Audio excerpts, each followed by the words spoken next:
Lucky Luciano, l'homme qui a réinventé le crime organisé grâce à sa vision et sa stratégie. Charles, Lucky Luciano est né le 24 novembre 1897 à l'Ercara Fridi, en Sicile, au sein d'une famille modeste où le travail était rare et les perspectives limitées. Dès son plus jeune âge, il comprit que l'intelligence, la malice et la capacité à observer le monde pouvaient ouvrir des portes que la force brute seule ne pourrait jamais briser. L'environnement dur dans lequel il grandit lui enseigna que survivre nécessitait autant d'instinct que de planification.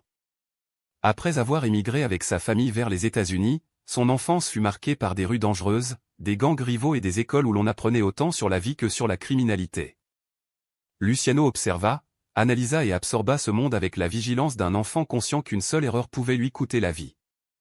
Très tôt, Luciano comprit que la violence dépourvue de stratégie était inutile.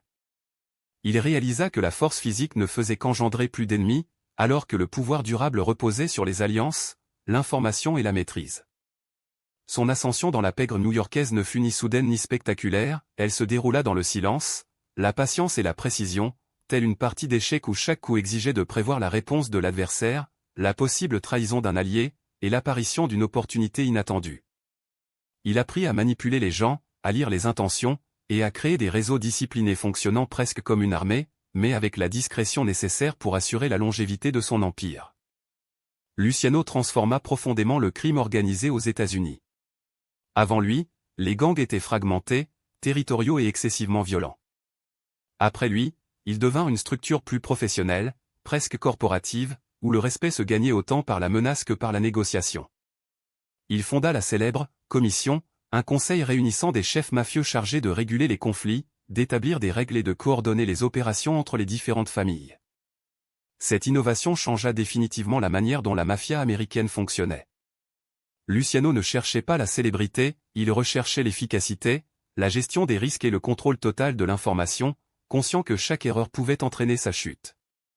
Pendant l'époque de la Prohibition, Luciano consolida son pouvoir. Il organisa la production, la distribution et la protection de l'alcool illégal, sécurisant des routes commerciales, soudant des alliances et intégrant des acteurs légaux comme illégaux.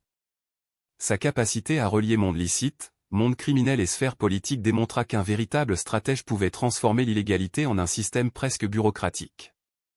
Chaque opération était planifiée, chaque conflit anticipé et chaque profit méticuleusement calculé. Alors que d'autres se laissaient dominer par une violence aveugle, Luciano combinait audace et prudence, pouvoir et diplomatie, peur et loyauté.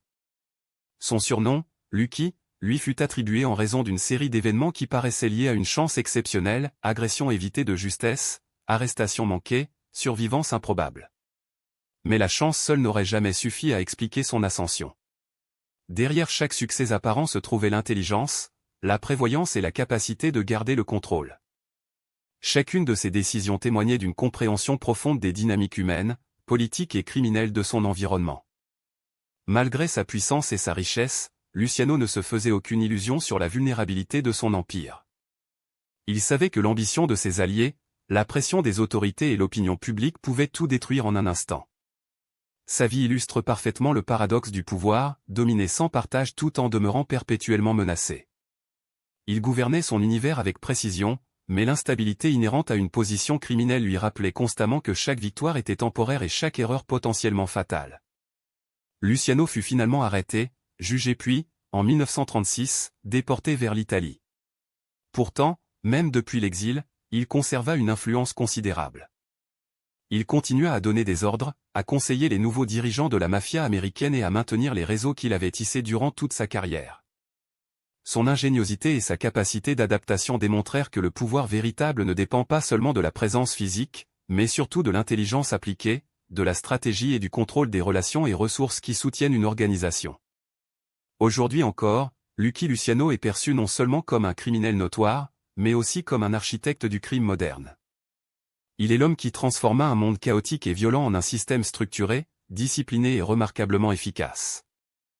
Son héritage demeure paradoxal, il inspire à la fois la peur et la fascination, le dégoût et l'admiration. On l'étudie comme un exemple de la manière dont un individu peut modeler un système entier en imposant des règles, en centralisant le pouvoir et en réinventant les méthodes traditionnelles de la criminalité.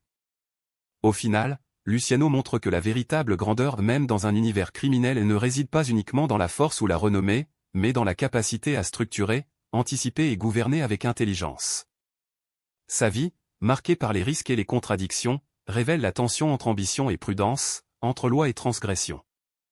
Il laisse derrière lui la preuve qu'un seul homme peut transformer les règles du jeu et inscrire son nom de manière indélébile dans l'histoire du crime organisé. N'oublie pas de liker, de partager et de laisser un commentaire. Écris qui tu veux voir dans la prochaine vidéo, la prochaine histoire pourrait être ton choix.